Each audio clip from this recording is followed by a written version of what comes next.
I'm going to walk you through step by step how to submit something to Beckett grading, whether it's a card, ticket, you name it. I'm going to show you how to do it. Super easy. I made a few mistakes doing this when I was a noob in collecting. I'm going to hopefully save you that trouble. If you watch this video, you should be able to do it, which means you won't need to use a third party to do it and will probably save you some money. Here we are. This is Beckett.com submit. Can't miss it. And if you go here, you've got a ton of categories, right? You got cards, comics, manga, autographs, VHS, and tickets. I'm going to show you how to submit something for most of these. Don't do too much in manga, and I don't do too much in comic books, so I'll skip those. I'll show you the others. Most of my time is spent in the autograph world because I typically collect autographed cards and want to get them slabbed. But I also do get some cards graded, and that's this tab as well. And I imagine many of you here are for the cards. All right, let's dive in. Let's click on cards. This is pretty straightforward, okay? You've got your different service levels. So people always ask me, hey, how long does it take you to get it back from Beckett? And I always say it depends. Depends on if you want to pay the piper or not. And sometimes you're forced to. If the card is a certain value, you need to pick a higher service level. And I guess the benefit is you'll get it back faster. But here's what they default you to, which is the standard. That's pretty solid. You're not going to want to do that for like a $30 card because it's $34. But this is your standard one. You can see you get it back in less than a month. Typically, there's an express for 80, priority for 125. This base is where the bulk stuff happens. You know, if you're submitting a ton of cards and you really just want to get it as done as cheaply as possible. There's a couple things here. You see subgrades, that's checked off. Subgrades can be important for cards where it's something that Beckett actually is the only one that does. They'll tell you what the corners are, what the edges are, what the surface is, etc.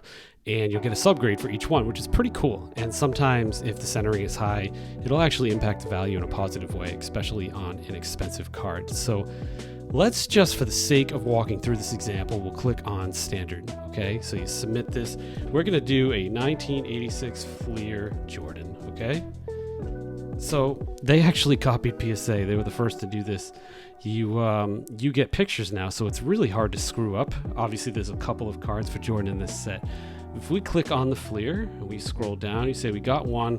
Let's say this bad boy is like a 5. Okay, so it's worth, I don't know, we'll call it $5,000. All right, you can you just hit continue.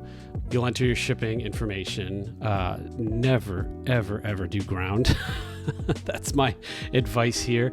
For a card this value, you want to expedite this bad boy. And I'm not going to obviously enter my address in, but from here it's very straightforward. You literally just punch in your address, review the order, and pay it. The only thing left is determining your shipping speed. And again, for a card this expensive, you want to do that.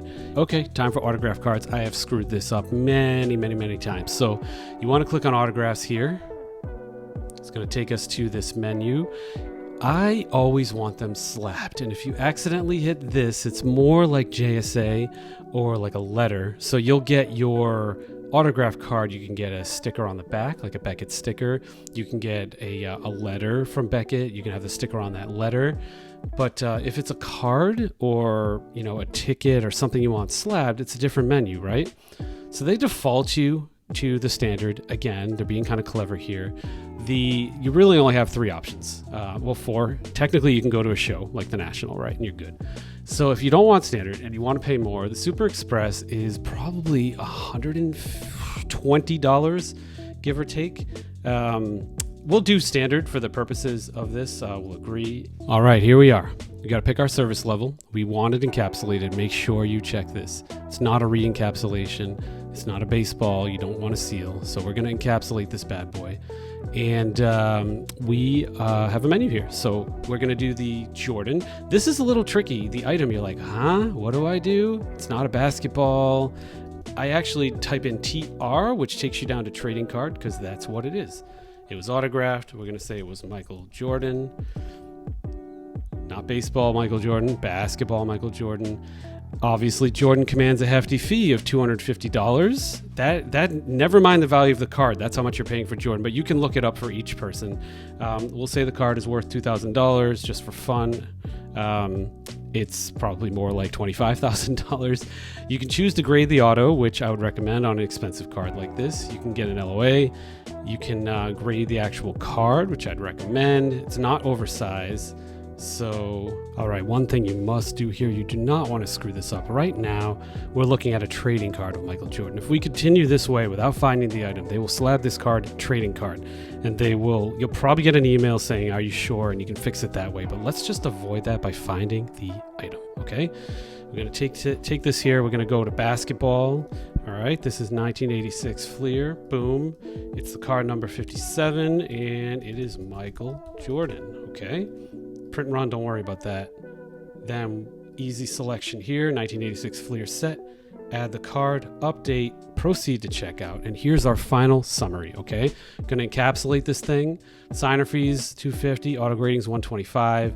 The grading's $25, subtotal is $400. I lied here about the value. If the value is $25,000, the subtotal is going to be like $1,000. It's crazy. For my own autographed Michael Jordan 1986 Fleer card, it cost me like $12.50 to grade the thing through Beckett, which actually compared to PSA is $2,500 to grade it, and that's if they don't upcharge you more. So really, that's all you do here. You hit the checkout button and you're good. So for tickets, very similar process. You go to tickets, you decide to encapsulate it, you follow the prompts, agree to the terms, and sign ticket. Why not, right? And then you just describe everything. Again, you can find the item, right? You can type in Olympics, you can type in a concert, you can type in a basketball game, you can type in different events, and that's what you'll fill out here. All right, this is comic books. You're going to go to comics. I've never actually done this. I'm not a comic book collector, but I imagine this is very straightforward. You click on it. Oh, it looks like they have their own separate CBCS grading for this, so you encapsulate them. So you'd start your submission here, log in. I can imagine that the process is very much the same. You select your comic book. You decide if you want to grade on the comic book, whether it's signed, and so forth. So that's it. Hopefully this is painless. Hopefully this takes the imagination and worry out of grading something with Beckett. I mean, you literally go to this menu here and you just say, hey, I got a card that's not autographed. I got a card that is autographed or something else that's autographed. Comic book, manga, VHS, and tickets. And you just pick it, select it, follow the prompts. The big mistake or the big watch out was the trading card slab. You don't want to end up there. Make sure you find the specific item, and that way you have the most accurate value and the most accurate information on the card. But this is how you submit to Beckett. Super, super easy. Now you don't need to pay to go to a third party that takes your cards and submits for you and charges for it. Although sometimes that can be handy. You don't have to deal with shipping, and this does take time, right? It takes a few minutes to do this, and if you don't want to deal with it, just go to your local show. I'm sure every region, every local show has somebody that will submit cards for grading, and it's really not that difficult. All right, thanks everyone. Make sure you subscribe. I'm going to drop how-to videos like this all the time, very randomly. The only way you're going to get them is if you hit that bell and you get notified. So hopefully you enjoyed this. Thanks again, everyone. So if you guys want to check out my other how-to videos, I've got one on how to submit cards to PSA, and it's actually updated for 2024. Super important that you look at the new updates and you submit correctly. So I've got a video there. I've also got a video with JSA and how to submit autograph items to them, which is also important because they're going to start slabbing cards. So check out that one. Both of these should help you. And by the end of this, you should be able to submit anything to any third-party authenticator without having to rely on someone else to do it for you and having to pay them. So hopefully this saves you money. Thanks, everyone.